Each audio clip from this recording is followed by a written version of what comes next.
আসসালামু আলাইকুম। প্রমি রান্নাঘর চ্যানেলে সবাইকে স্বাগতম জানাচ্ছি। কেমন আছেন সবাই? আজ আপনাদেরকে বাংলাদেশি ফাস্টফুড শপের মতো করে চিকেন স্যান্ডউইচ তৈরি করে দেখাবো। তো চলুন শুরু করা যাক। চুলায় মিডিয়াম লো আঁচে রেখে কড়াইতে আমি প্রায় 3 চামচের মতো তেল দিয়ে দিলাম। এখানে চাইলে আপনারা বাটারও দিতে পারেন। তারপর এর মধ্যে 2 চামচ ময়দা দিয়ে দিব। দিয়ে এগুলোকে আমি ভালোভাবে নেড়ে মিশিয়ে নিব।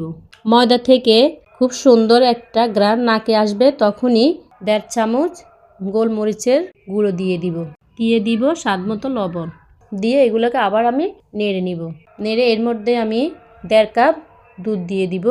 দুধটা দিয়ে আমি নাড়ব এবং এই আঁচেই নেড়ে ছেড়ে এই মিশ্রণটাকে থকথকে করা পর্যন্ত রান্না করতে হবে। যখন দেখবেন এই রকম ঘন হয়ে এসেছে, তখনই এর মধ্যে আমি 2 চামচ চিনি দিয়ে দিব।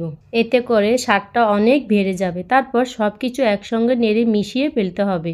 আর এটাই হচ্ছে আমাদের কম দামি কম সময়ে তৈরি হোয়াইট সস।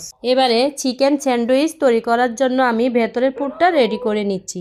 মুরগির বুকের মাংস, আদা, রসুন, লবণ, গোলমরিচ দিয়ে সিদ্ধ করে নেওয়া, সাথে দিয়ে দিচ্ছি 2 টেবিল চামচ গ্রেট করে রাখা গাজর, সাথে একটু ধনেপাতা কুচি, করে রাখা শসা, টমেটো সস, তারপর স্বাদ মতো হোয়াইট সস দিতে হবে। এখন এই সব কিছু ভালো করে নেড়ে মিশিয়ে নিলে আমাদের স্যান্ডউইচের পুরটা রেডি হয়ে যাবে।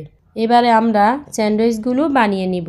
এবারে পাউরুটির উপরে আমরা চিকেনের পুরটা রেডি করে রেখেছিলাম সেটা দিতে হবে। পুরটা আমাদের পছন্দ অনুযায়ী কম বেশি দিতে পারেন। মাঝখান থেকে এভাবে কোনাকুনিভাবে কেটে নিতে হবে। ভীষণ মজার এটা খেতে।